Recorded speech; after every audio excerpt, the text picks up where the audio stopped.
Good afternoon. Thank you all for joining us today. The Council on American Islamic Relations has called this press conference to express the reaction of the American Muslim leadership to the recent atrocious attacks committed by the terror group ISIS.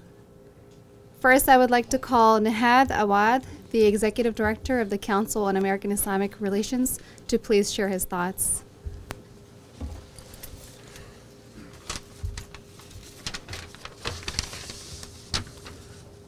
Thank you, Zainab. We just heard the news just about a couple of hours ago about the shocking news of ISIS shocking and brutal crime against yet another victim that it had control over. There's like almost no words that we can use to express the shock and horror over this brutal crime, burning someone alive in a cage. I myself, when I heard this news, I lost words. Like now, I'm speechless when we see how far these individuals can go. They know no boundaries, no faith, no ethics, in showing how brutal they can be. There's nothing Islamic, there's nothing human about what they do. We're shocked, we're saddened about the loss of lives at the hand of this terrorist organization. Thank you. Next, I would like to call Syed Moktadir, the President of the All Dulles Area Muslim Society, to please say a few words. Hello, peace be with you. In the name of God, the Beneficent, the Merciful. Today, on behalf of All Dulles Area Muslim Society, I'd like to express my deepest sadness at the worst criminal act, the despicable act that the criminals are perpetrating, unfortunately, in the name of my religion. It is the most critical task for the people of conscience today, the nations of conscience, to come united against this brutality and act with full measures.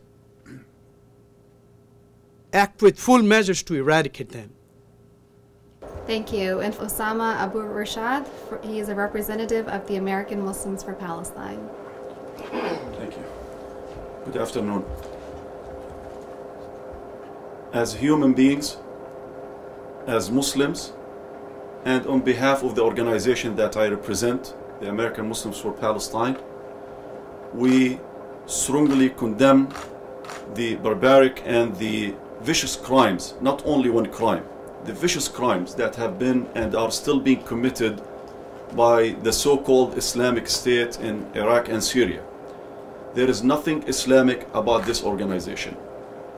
This organization is purely evil. And we should have no misconceptions when it comes to the nature of this organization. This organization does not speak for Muslims. This organization does not represent a valid and a legitimate interpretation of Islam. So it shouldn't be treated or dealt with as one of the interpretations or one of the representations of Islam. It has nothing, has no roots within Islam. Thank you. And finally, I would like to call Imam Talib Sharif from the nation's mosque to please come and share a few words. Good afternoon.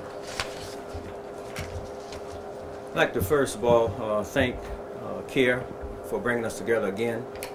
We see it as being very necessary that we speak out, particularly being in American society when they're not as familiar with the religion and they're hearing the noise, this loud noise that ISIS is making.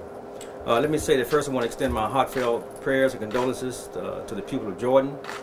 and to the family of the Jordanian pilot that was detained and brutally murdered. We also want to commend his life of service and his life of sacrifice. And we want to also say to all of those who have been victims of ISIS, we see them all as unwilling martyrs of a higher cause. This is a cause for us to stand together. It is clear now. We're here and we're going to continue to speak out. It's clear that they don't represent Islam. We believe that he was a Muslim. Jordanians are a heavily Muslim population. So they're killing, as we're seeing, many Muslims in the area than those who are not Muslim. So it's not a Muslim issue. It's a crime against humanity.